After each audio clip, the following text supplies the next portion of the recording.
Within every individual lies a hidden presence that carries the echoes of childhood, its joys, its pains, and its unmet needs. To acknowledge the inner child is to recognize that a part of us has never truly grown old, that beneath the layers of adulthood there is still a tender being longing to be seen. Many people spend their entire lives ignoring this silent figure, dismissing it as weakness or immaturity. Yet it is precisely this neglect that deepens our inner wounds. The first step toward creating safety for the child within is acknowledgement, turning inward with honesty and saying, "You exist, you matter, and I will no longer overlook you." This acknowledgement is not an act of sentimentality, but of courage. It requires us to pause in the midst of our busy lives and truly listen to what stirs in the quiet corners of our hearts. The child within may appear through sudden feelings of vulnerability, through old fears that resurface without explanation, or through the longing for affection that we cannot seem to satisfy. To deny these signals is to silence a part of ourselves, but to acknowledge them is to begin the process of healing. When we admit that our inner child exists, we open a dialogue with the very foundation of our being. For many, this child has lived in the shadows, unseen and unheard, carrying memories of rejection, shame, or abandonment. Without acknowledgement, it continues to hide, expressing itself through subtle forms, perhaps in self-doubt, in unexplained sadness, or in a hunger for validation from others. By bringing this child into the light, we give it permission to speak. We say, "I am willing to hear your story, no matter how painful." This is the seed of safety, for what the inner child fears most is not hardship, but invisibility. To remain unseen is to remain trapped. Acknowledgement means more than intellectual recognition. It requires emotional presence. It is not enough to know we have wounds. We must feel their depth and embrace them with compassion. This might mean sitting with uncomfortable emotions without running away, or reflecting on past experiences that shaped our insecurities. The goal is not to relive suffering, but to allow the child within to finally be witnessed. Even a simple affirmation, "I know you are here and I will not abandon you," can be a powerful step toward restoration. When this acknowledgement occurs, something begins to shift. The child within starts to relax, sensing for the first time that it has a guardian. The inner defenses that once kept us disconnected begin to soften. We notice a new tenderness emerging in the way we treat ourselves. We become less harsh in our judgments, more patient with our struggles, and more willing to extend the same care to others. This is because acknowledging the inner child reconnects us to the root of our humanity. Ultimately, to acknowledge the child within is to embrace the truth that we are not broken fragments scattered across time, but living beings with a continuity that stretches from our earliest moments to the present. The child has always been there, waiting for recognition. When we finally turn to it with open eyes and open heart, we create the foundation of safety upon which all further healing can be built. To listen to the pain of the inner child without judgment is to practice one of the deepest forms of compassion. Pain is often misunderstood as an enemy, something to suppress or erase, but in truth it is a messenger carrying the voice of forgotten experiences. The child within speaks through this language of wounds, signaling where attention, tenderness, and care are most needed. When we dismiss or criticize these cries, we deepen the wound. But when we listen without judgment, we offer the inner child a space to finally release what has been held in silence for years. This process demands patience. Pain rarely speaks in clear sentences. It arrives as a heaviness in the chest, an inexplicable sadness, or a sudden wave of fear. Too often, the adult self responds with irritation. "Why am I feeling this again? Why can't I just move on?" Such reactions are the echoes of old dismissals the child once endured. Every time we scold ourselves for hurting, the child within learns once again that its voice does not matter. To break this cycle, we must meet pain with curiosity rather than criticism. Instead of asking, "What's wrong with me?" we can ask, "What is this pain trying to show me?" Listening without judgment means allowing pain to exist without rushing to fix it. This does not mean sinking into despair, but rather holding space for the feelings to surface. Imagine sitting beside a crying child. You would not demand that the tears stop instantly, nor would you shame the child for being weak. Instead, you would listen, you would comfort, and you would allow the child to express what words could not yet capture. This is the same posture we must take inwardly.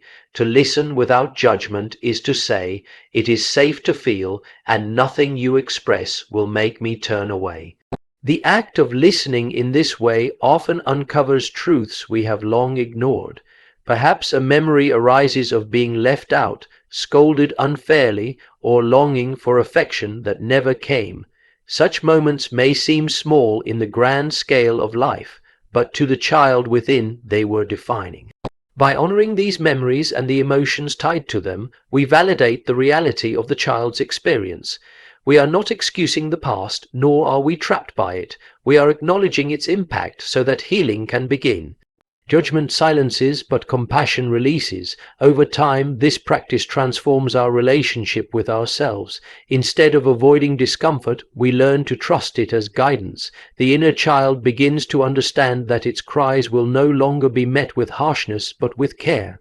As this trust builds, the intensity of the pain softens. What once felt overwhelming becomes manageable, and what once seemed shameful becomes meaningful. The child no longer hides in fear, for it has discovered that its feelings are not a burden, but a bridge to wholeness. In listening to pain without judgment, we restore dignity to the most fragile parts of ourselves. We create a sanctuary where sorrow can breathe and fear can be soothed. And in this sanctuary, the child within discovers a truth it has long awaited, that every emotion it carries, no matter how heavy, has a place and a purpose in the story of our becoming.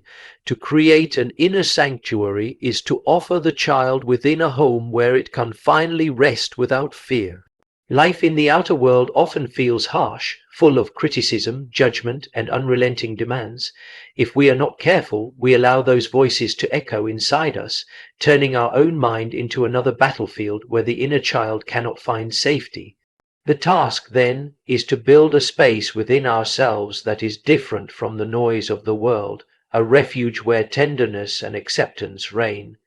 This sanctuary is not a physical place, but a state of being, a chosen attitude of protection toward our most vulnerable self.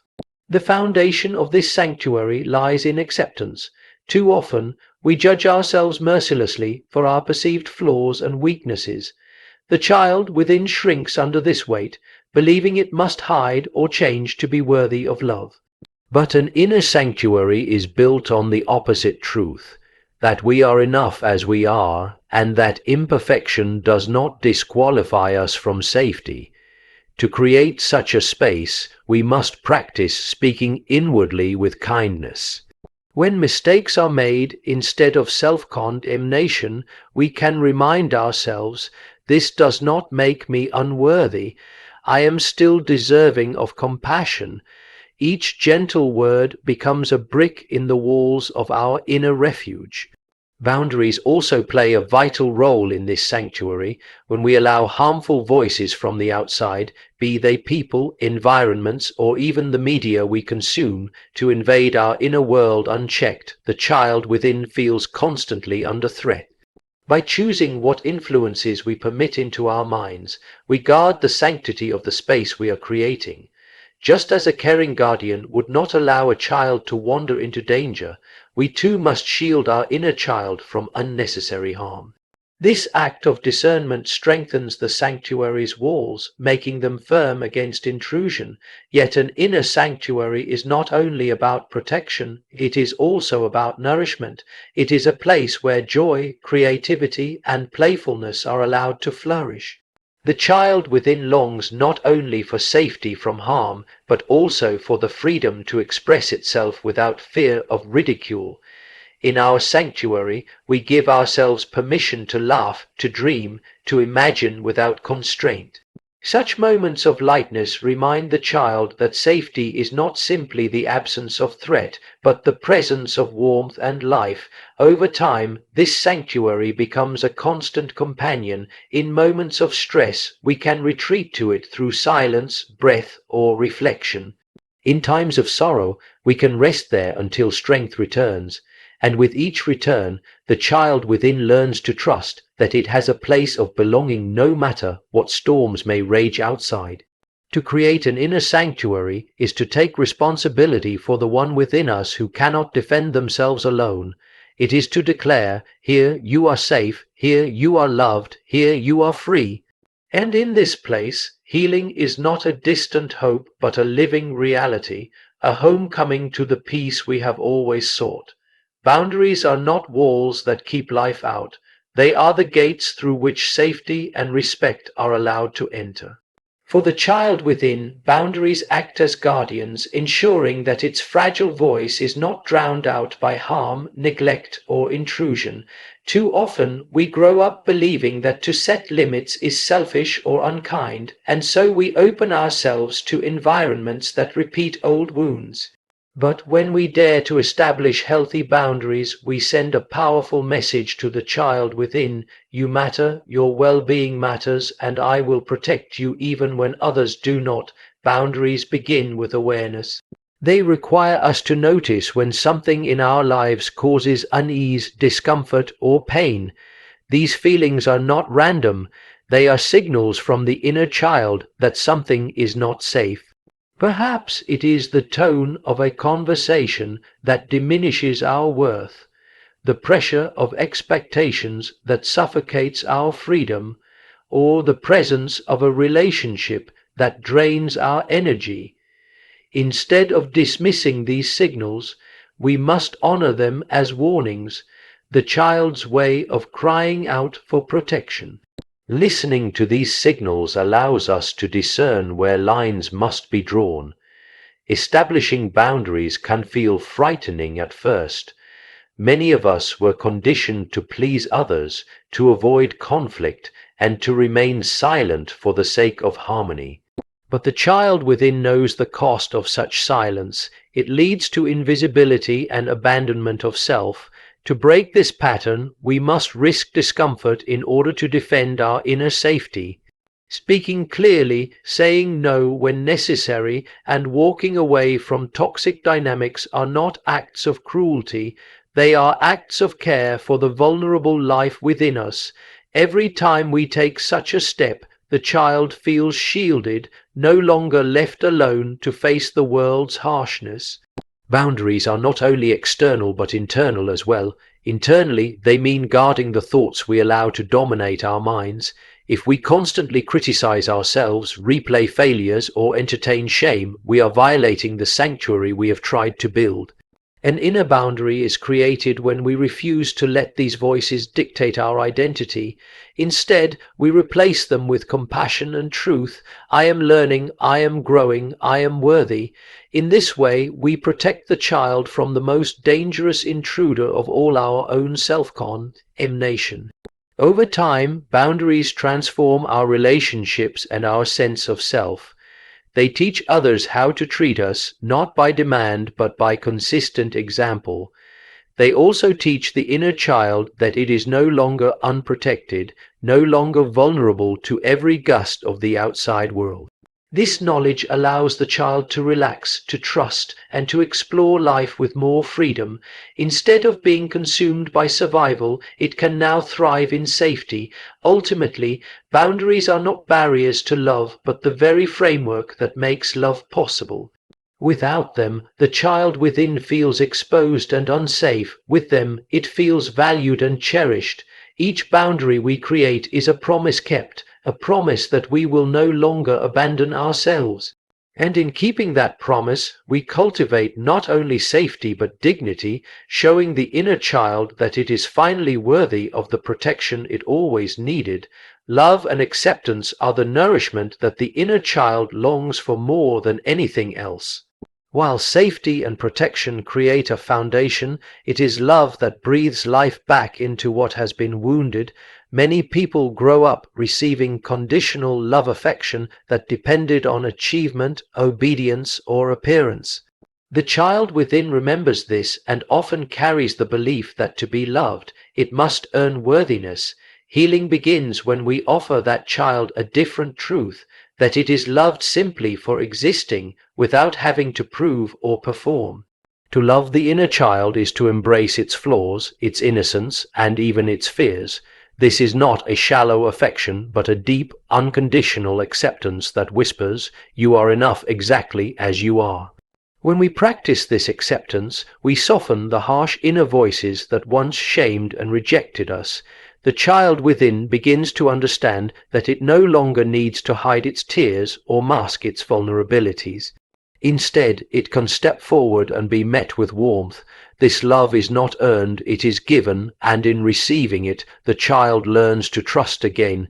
Acceptance does not mean denying the pain of the past. On the contrary, it acknowledges every wound while refusing to let those wounds define us. We look at the child's sorrow, anger, or fear and say, "Even with these scars, you are worthy of my love." In this act, we reclaim the dignity that was once lost. Acceptance is the soil in which healing grows, for it creates a space where the child no longer feels the need to strive for approval. It knows that it is already seen and valued. Love also invites joy back into the life of the inner child. When the child feels accepted, it is free to laugh, to play, to imagine without the shadow of judgment. Many adults silence their playful impulses, fearing they will appear foolish or immature, but the inner child thrives in moments of spontaneity, creativity, and wonder. By allowing ourselves to engage in play, whether through art, music, laughter, or simple acts of imagination, we give the child the freedom to express the vitality it once had. Love says, "You are safe to be alive in all your colors." This love must be steady and unwavering, especially in times when the child within feels unworthy. There will be moments when old voices return, whispering that we are not good enough. In those moments, we must choose to stand firm, offering acceptance not only when it is easy, but especially when it is hard. The child within needs to know that love will not be withdrawn at the first sign of imperfection. Every reassurance, every gentle reminder of worth builds trust that this love is real and enduring. In offering love and acceptance to the inner child, we are not indulging in fantasy. We are restoring what was always meant to be ours. This act transforms pain into strength, turning shame into dignity and fear into openness. The child within, once starved of affection, begins to bloom. And as it blooms, our whole being grows more alive, more compassionate, and more whole. Love is not merely an emotion, it is the lifeline that carries the child within from survival into true healing. Integration and wholeness are the natural fruits of nurturing the child within. When the child feels acknowledged, heard, protected, and loved, it no longer needs to hide in the shadows of our being. It begins to step into the light, not as a wounded fragment, but as an essential part of who we are. To integrate the child within is to allow it to live alongside our adult self, each enriching the other. In this union, we discover a wholeness that cannot be found by rejecting parts of ourselves, but only by embracing them all. For much of life, many people feel divided, torn between the roles they play in adulthood and the lingering voices of childhood. This division often creates inner conflict, leaving us uncertain of who we truly are. Integration resolves this conflict by reminding us that the child and the adult are not enemies but companions. The child brings innocence, creativity, and authenticity. The adult brings wisdom, responsibility, and stability. When these two aspects meet in harmony, we become fuller, stronger, and more human. The journey toward wholeness requires patience. The child within may not trust immediately. It may have learned over years of neglect that its needs will be dismissed. But as we consistently provide safety, love, and acceptance, the child begins to believe that it no longer has to hide. Integration happens gradually, like dawn breaking through the night. At first, it may be small moments, a burst of laughter, a spark of creativity, a quiet sense of peace. Over time, these moments weave together into a more consistent way of being. In wholeness, the inner child becomes a source of vitality rather than a reminder of pain. Its innocence softens the adult's rigidity, while the adult's strength provides the child with security. Together, they create a balance that allows us to face life with resilience and joy. We no longer swing between extremes of suppression and indulgence, but instead move with a steadier rhythm. The child within teaches us how to feel, and the adult self ensures that those feelings are carried wisely into the world. This integration also transforms the way we relate to others. When we are whole within ourselves, we no longer seek completion through external approval. We approach relationships not as fractured beings needing to be fixed, but as complete individuals who can give and receive love freely. The inner child, once hidden, now adds depth and warmth to our connections, making us more empathetic and compassionate. Wholeness does not mean the absence of struggle. There will still be moments of fear, pain, and doubt, but integration changes our relationship with those struggles. Instead of being overwhelmed, we meet them with unity, adult and child together. This inner alliance becomes a source of unshakable strength. The child no longer faces life alone, and the adult no longer carries the weight of responsibility without joy. To integrate the child within is to come home to ourselves. It is to realize that we are not broken fragments scattered across time, but a living story that holds both innocence and wisdom.